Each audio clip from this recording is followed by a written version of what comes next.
This time on Roadkill Garage, it's the BJ5. Yes, the blown Jeep. Because what are we going to do, Rick Payway? We're doing a crossover episode between Roadkill Garage and Dirt Every Day. He got it right.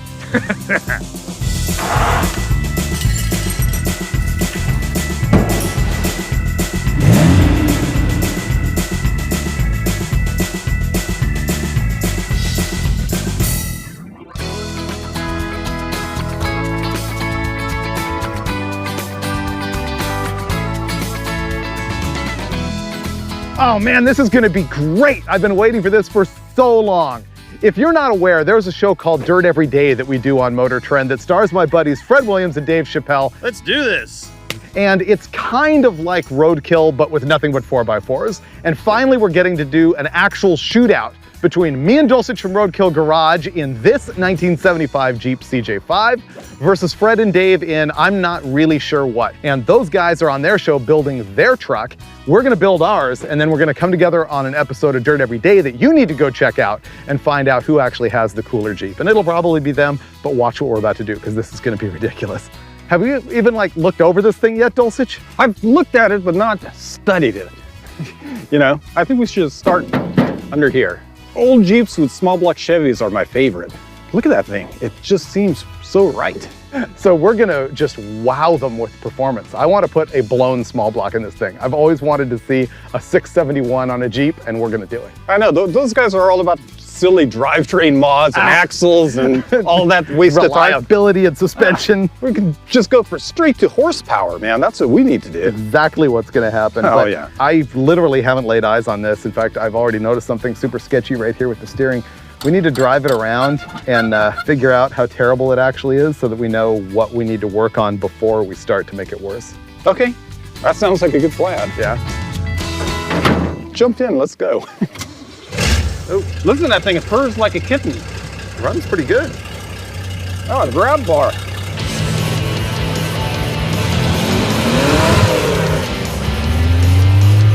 How's the steering? It actually feels a lot better than it looks.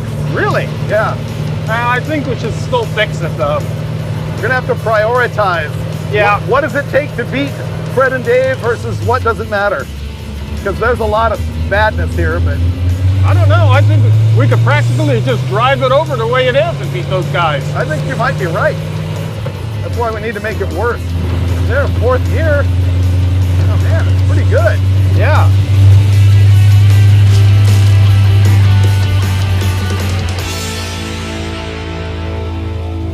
Let's see if the brakes work. Ready? Yeah. Stops on a dime. Not bad. You want to try out the four-wheel drive functions? I was thinking we probably should. Yeah. Okay, ready? Yeah.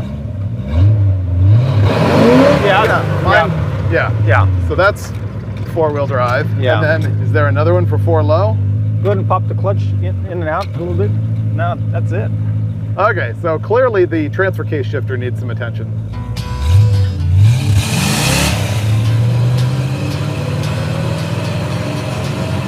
You know what this is? It's a very typical rock crawling Jeep where nothing really needs to work that well for it to go 10 miles an hour over rocks. Right. Do you think it's crabbing? It sure does seem like it. It seems like the thing's going like that.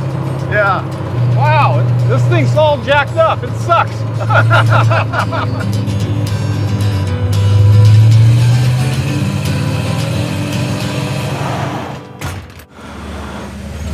Don't hit the disgusting.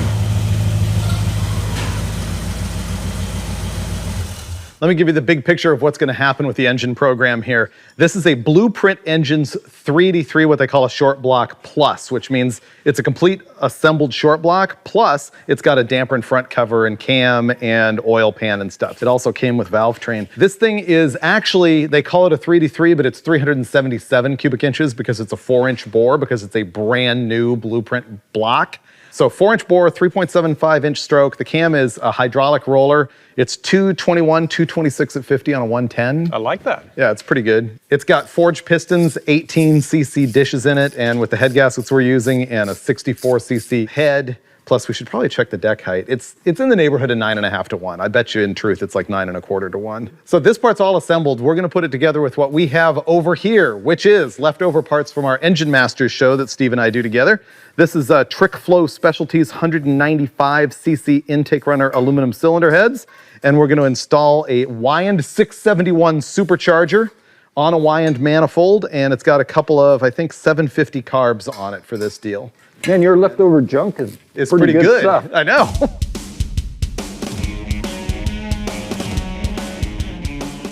The first thing that we're doing here is checking the top dead center mark because we checked it already and it was way out of whack. And what we're gonna do is go 8 degrees before. What I just did is I lined up the top dead center mark on the damper with the 0 mark on the timing indicator, and then we took this dial indicator and set it at 0 as far as the piston travel goes. And so now that I've got it at 8 degrees before top dead center, I'm gonna move it to 8 degrees after, and it should come back to 0 on the dial indicator. Okay.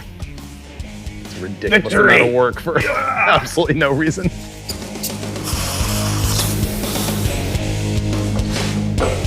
Here's one of the things you really got to pay attention to when you're installing heads is whether the cylinder head bolt holes are blind or not. Blind means they've got a solid bottom, they don't go into the water jacket. Sure. And unfortunately, on this Blueprint aftermarket brand new block, they are not blind. The top row is, see how that one bottoms out? But down here, they go right into the water jacket, which I would not have designed it that way. That means you need to use thread sealant on those. On all of them, exactly.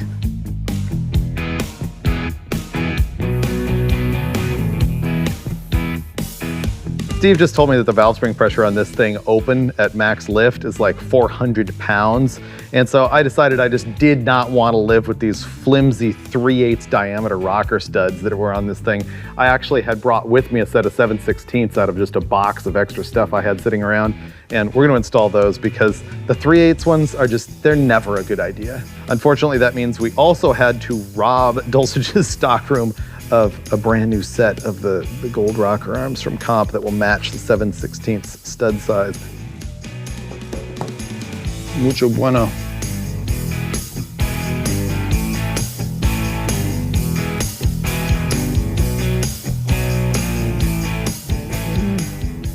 Boy, that might be cork territory. That is cork territory, I think. Yeah. Oh yeah, look at that. Yeah. Yeah, we should definitely use them. Yeah. Look at that. There.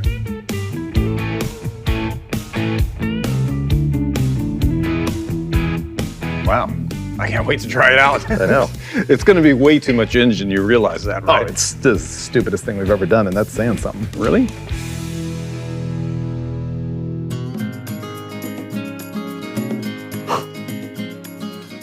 We've just about finished everything on the engine that we can get done before we install it. Now it's a matter of getting the Jeep ready for the quick swap from a small block Chevy to another small block Chevy. I'm probably going to take the whole radiator grill shell and radiator out as an assembly just to get a little more access to the engine, pull the engine, and we'll be ready to put this in. Just have to get it off the clutch and everything. Something just fell out. Okay, keep going. We're already... I'm pulling the whole Jeep. How about up a little? There we go. Oh, look at that. Freedom. There we go.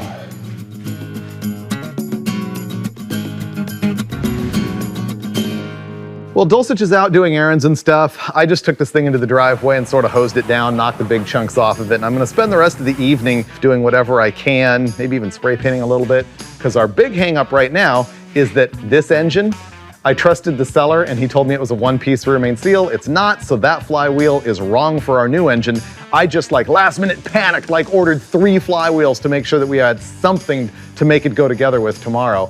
So here's kind of the overall lay of the land. Today's Tuesday. We've got Wednesday and Thursday in order to get this thing as done as it's gonna be. And then Friday's a travel day, and Saturday we're gonna be meeting the guys from Dirt Every Day for this shootout at Hollister Hills, which is like 3 or 4 hours from here. So, guess that's it. I'm gonna start fiddling with stuff. See you tomorrow.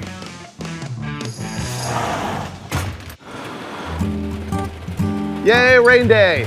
Okay, stuff's gonna happen. Last night stuff happened. I started by gutting all the wiring out from under the engine compartment. I gutted every scrap of wire out from underneath the dash, and then I cleaned up everything and actually spray painted it, which was pretty good. I also got some fiddling around on the engine, putting some more accessories on the front and all that stuff. But this morning, the big challenge was gonna be the flywheel. This is our brand new Blueprint Engines 3D3, and it's got what's called a one-piece rear main seal. When they went to this in, 1985, I think, something like that, they changed the design of the back of the crankshaft, which meant that they also needed to change the balance. And so that means that it also takes a different flywheel, which was the problem. And I panic ordered a bunch of flywheels last night and ended up getting actually the right one. And here it is right here. The pattern is going to be different here, whether it's one piece or two piece, but also it takes a special extra bolt-on weight. So I ordered that separate McLeod package of weights on here, and I'm going through their hieroglyphics trying to figure out which weight goes in what bolt holes so that we can slam this on the back of the engine and then get this thing into the Jeep. Time to put in the pilot bushing. That's this little bushing that supports the input shaft of the transmission. Now, I made a simple tool just using a bolt, a nut, a washer, and then I used tape to shim it out so that it's a pretty good fit. So I'm gonna line this up at the back of the crank and hopefully a couple of mallet strikes and I'm done. I think that's good. Let's see. Oh man, that's excellent. Let's put the clutch on. All right.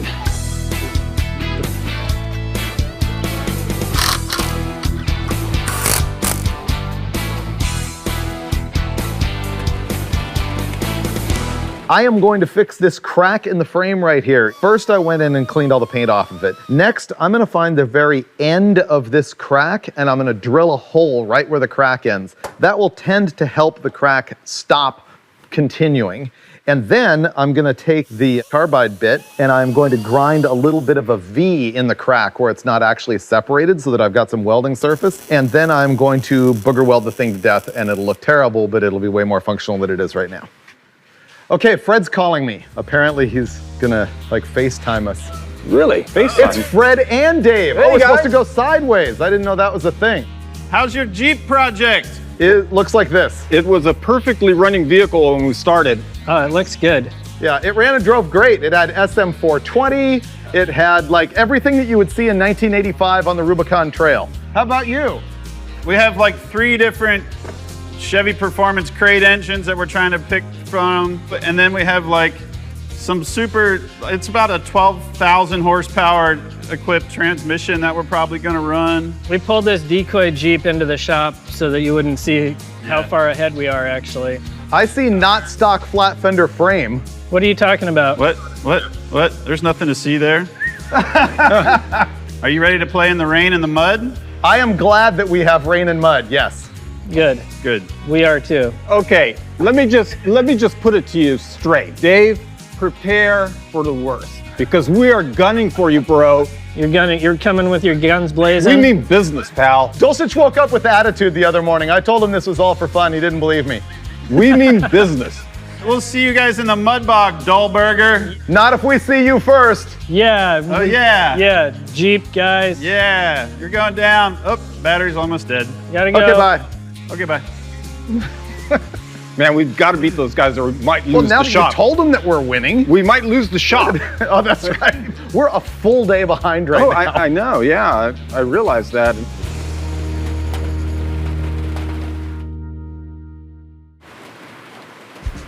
Are you ready to hack, Steve? I am prepared. You want to buck it up from the inside? Oh yeah, I can buck. One down. Okay, ready to install. Do you see where the steering shaft is on this outrigger? Yeah, get a Sawzall and cut this outrigger right there. Done.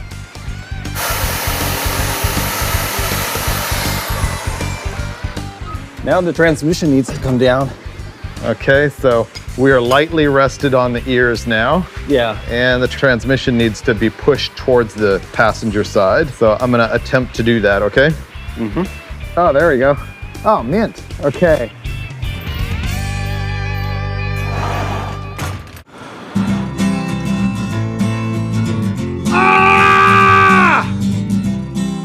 Okay, that's how I feel after spending 3 hours messing around with the stupid steering on this garbage.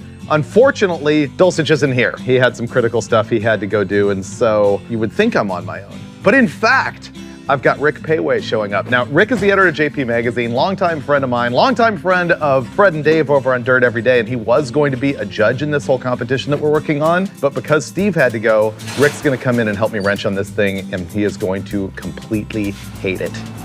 I was gonna reveal this to you at the actual competition. Oh my God. What are you seeing that's bothering you? Well, other than the blower drive? Right. God, no.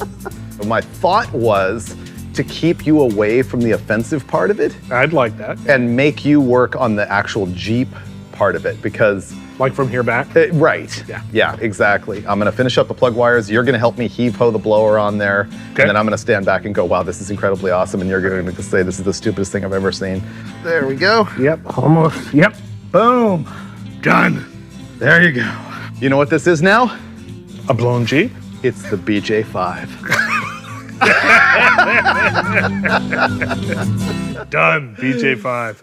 All right, so we're going to screw the body lift. What we have is a much worse problem with this drive shaft angle. The pinion's nearly going straight up, and as soon as you apply some power, it's going to like hit the bottom of the frame, explode the U-joint, and it's all going to be over with. So we'll put it up on jack stands and go from there.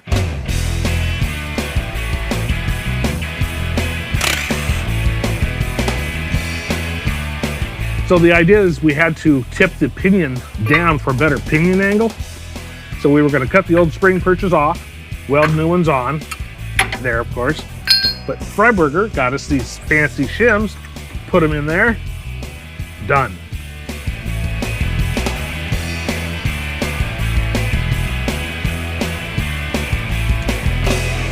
I'm finally removing these silly fenders, which should have been taken off when you first started this project. They're nothing but in the way. There's 4 bolts to them, maybe 5. We still have to do the steering linkage. We have to take off the header and put on the manifold. So just get rid of them. It takes 5 minutes and we're done. All right, it's time to reveal the cascade of needless complexity that leads to our complete power steering changeover. So Rick will talk you through all this stuff because he's going to install it while I'm messing with some other things. But basically, I needed to change to a short water pump for the blower drive. So I needed to change my power steering bracket. And so therefore I needed to change my power steering box because the Saginaw P box can either be metric or SAE. And mine was metric, and the metric one doesn't have the studs on it that you need to use the early style bracket. And because of that, I started addressing this column, which had been booger welded in 1, 2, 3, 4, 5 places and has 2 wobbles in it and an ineffective column support, so that's a disaster. And we're gonna instead change all over to a new bracket, a new pump, new lines, a new box, and this new Borgeson column that I can tell already has the wrong connection right there. I'm gonna make this Rick's problem or I'm gonna scream more. What I have to do is fix aftermarket stuff that isn't machined correctly because the splines are all boogered up because this pin gets pressed in here, and then apparently no one bothered to check that it wasn't upsetting the rest of the steel. Ah, yes. Yes. So this is all good stuff. It's just that attention to detail that isn't really good. So now all we have to do is get rid of this, this, and this. I already got that off.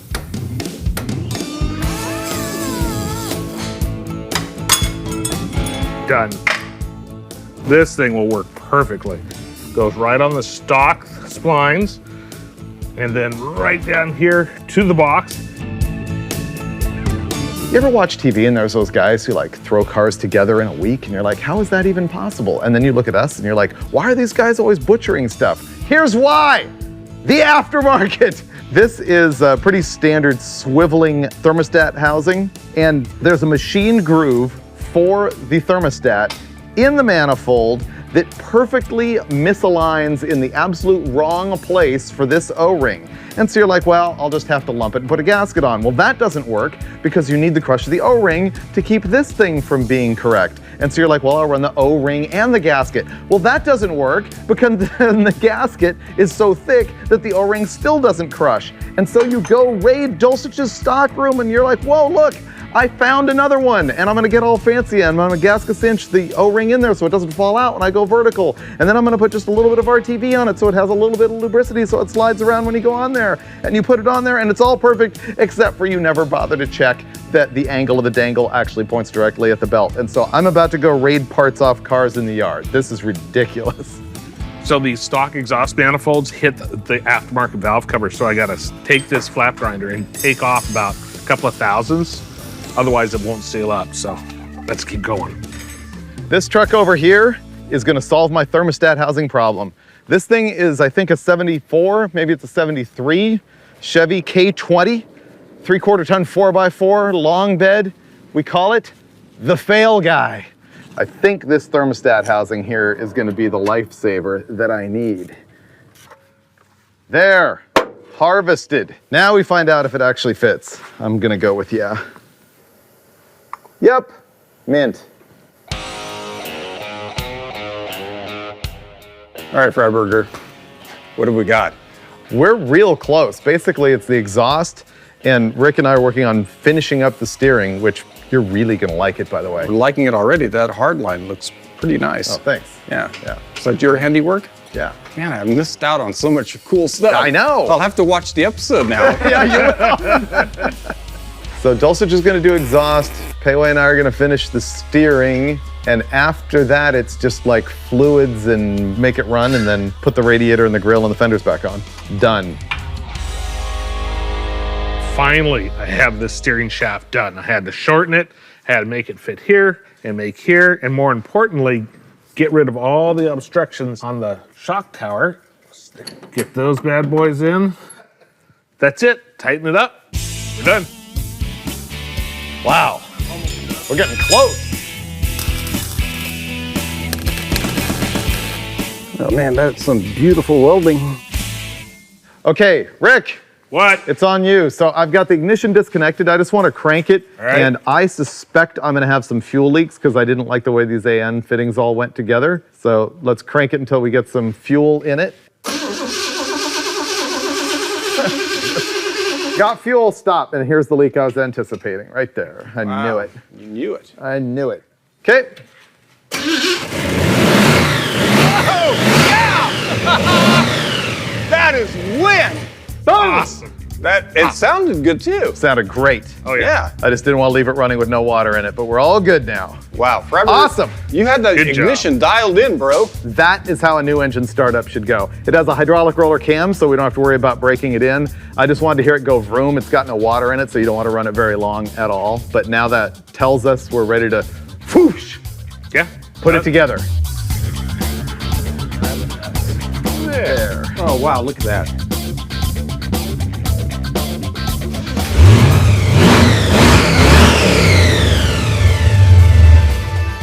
So stupid and yet so good. We're only a full day behind schedule, so we're gonna load this thing on a trailer and cannonball to Hollister tomorrow for the shootout with the guys from Dirt Every Day. Unfortunately, Dulcich has to get back to business, so it's gonna be me and Uncle Rick. Take care of him, Rick. Knock him dead. Absolutely.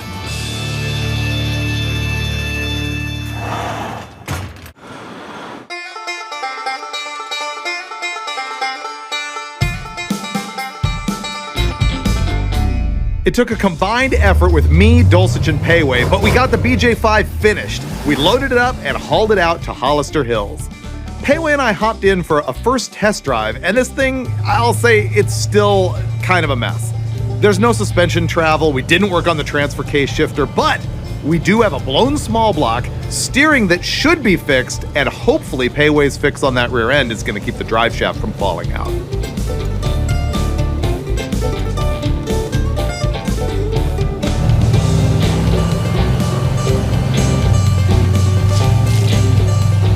How's it feel?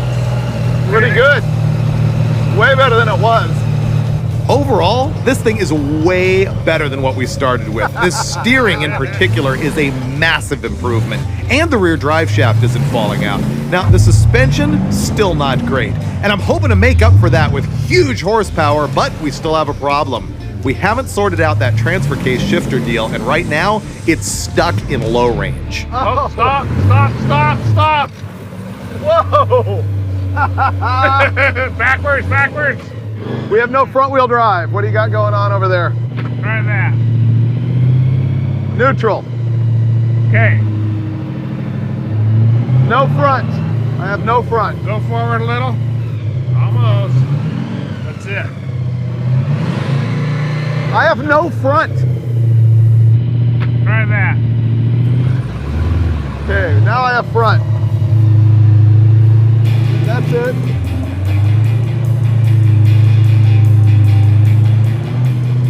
All right, home free. Go for it. We had a blast test driving this thing, but the real fun is coming up. It's a challenge with Fred and Dave from Dirt Every Day, and you will see all of that action on episode 88 of Dirt Every Day right here on MotorTrend. Is this going to be the famous last words run? Rock.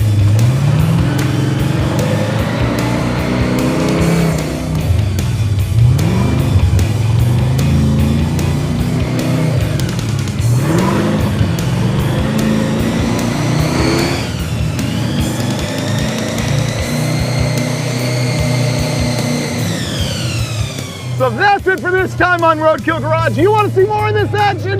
Check out the MotorTrend show called Dirt Every Day, because we are going to go destroy those guys pretty much right now.